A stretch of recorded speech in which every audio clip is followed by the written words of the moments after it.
प्रेम, ये प्रेम मनुष्य से क्या नहीं करवा सकता। बड़े से बड़ा कार्य करवा सकता है, बड़े से बड़ी बाधा पार करवा सकता है। चाहे तो मरुस्थल में कुआं खुदवा सकता है, पर्वत लंघवा सकता है, हर असंभव कार्य संभव करवा सकता है। किंतु यदि मैं ये कहूं कि प्रेम आपसे ढोंग भी करवा सकता है, तो क्या आपको उचित लगेगा? क्या आपको लगेगा कि ऐसा हो सकता है? अवश्य हो सकता है।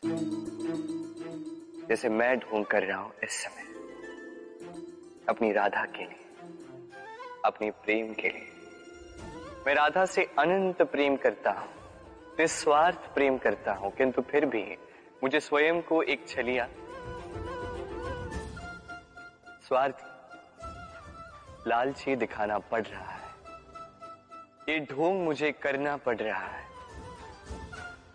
अपने प्रेम के लिए। अब आप कहेंगे कि क्यों कृष्ण, ये सब करने की क्या आवश्यकता है? क्या राधा से विवाह करके तुम संतोष की सांस नहीं ले सकते? अवश्य ले सकता। राधा से विवाह करके मैं बहुत प्रसन्न रहूंगा, किंतु मैं जानता हूं कि मेरी राधा प्रसन्न नहीं रह पाएगी, क्योंकि यदि यह विवाह हुआ तो उसके माता पिता, उसके परिवार को बरसाना त्यागना होगा। राधा के मन पर एक कभी न भरने वाला घाव लग जाएगा। दुख उसको छूटता रहेगा, वो ये जानती रहेगी, स्मरण करती रहेगी कि उसके कारण उसके माता पिता को इतने कष्ट भोगने पड़ रहे हैं। अब राधा की पीड़ा की नींव पर कृष्ण संतोष का भवन भला कैसे बांध सकते हैं? क्योंकि जिनसे आप प्रेम करते हैं केवल उनकी भावनाएं नहीं, आपका प्रेम ही जिनसे प्रेम करता है उनकी भावनाओं का भी ध्यान रखना आपका कर्तव्य है। और कभी कभी अपने प्रेम को ऊंचा उठते हुए देखने के लिए आपको स्वयं को गिरते हुए दिखाना होगा। यही कुछ कार्य है जो आपको अपने प्रेम के लिए करने पड़ते हैं। राधे राधे। विवाह प्रेम का लक्ष्य है, ये भ्रम है था। और इसीलिए मनुष्य सदैव ये भूल कर बैठता है, सोचता है कि विवाह ही प्रेम का लक्ष्य है। मनुष्य प्रेम को पाना ही प्रेम समझ लेता है। अब देखिए ना, इस संसार में कुछ ऐसे भी भाग्यशाली लोग हैं जिनका विवाह उनके प्रेम के साथ होता है। कुछ का प्रेम ऐसा भी जिन्हें विवश होकर ना चाहते हुए भी किसी और के गले में वरमाला डालनी पड़ती है। किंतु ये दोनों भूल कर बैठते हैं ना, विवाह के पश्चात वो सोचते हैं कि हमें तो सब कुछ मिल गया, हमने तो प्रेम प्राप्त कर लिया, हमारा लक्ष्य पूर्ण हुआ। किंतु उसके पश्चात ये जो प्रेम है था कहीं ना कहीं खो जाता है। और जिन्हें प्रेम ना मिला वो प्रेम ना मिल पाने की पीड़ा में प्रेम ही भूल जाते हैं। प्रेम का लक्ष्य है समर्पण। वो समर्पण जो किसी मां के मन में अपनी संतान के लिए होता है, क्योंकि ये प्रेम पाना नहीं है, ये प्रेम देना है।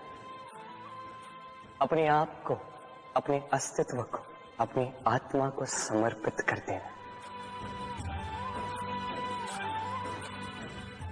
ये प्रेम ना ही शारीरिक है ना ही भौतिक। ये प्रेम तो अपनी आत्मा का समर्पण है।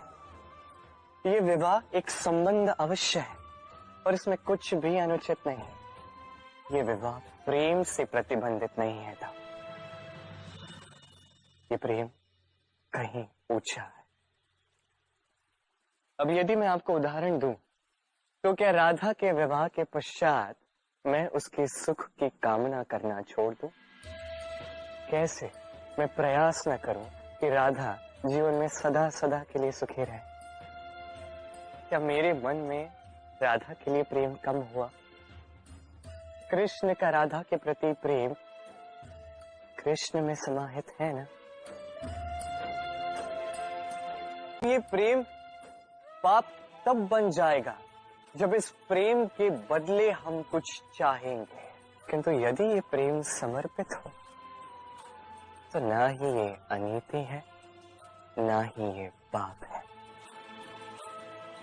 और यही मैं राधा को समझाने के लिए, यही इस संसार को समझाने के लिए मैंने बरसाना से विदा लेने का मेरा निर्णय त्याग दिया था, ताकि मैं इस संसार को सिखा पाऊं कि ना ही इस प्रेम में कोई बंधन बाधा है, ना ही विवाह इस प्रेम का लक्ष्य है। जो सरल हो वो कभी प्रेम की राह हो ही नहीं सकती। यदि प्रेम इतना सरल होता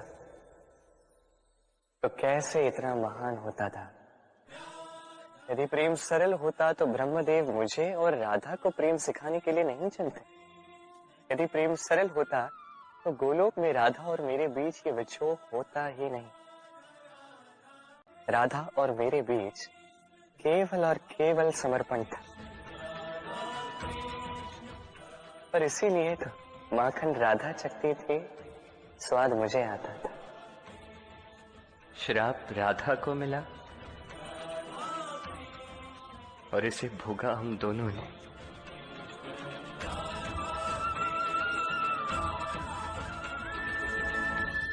मनुष्य को प्रेम सिखलाना स्वयं मनुष्य के बस में ही है धर्म। इसीलिए तो नारायण को स्वयं मनुष्य का रूप धारण करके आना पड़ा। अब राधा को समझना होगा कि ये प्रेम अद्भुत है। ये प्रेम इस संसार में किसी भी संबंध या किसी भी प्रतिबंध से कहीं अधिक ऊपर है। अब राधा को समर्पण की यात्रा पर चलना होगा, क्योंकि अब प्रेम का ऐसा अध्याय आरंभ होने वाला है जो सबसे बड़ा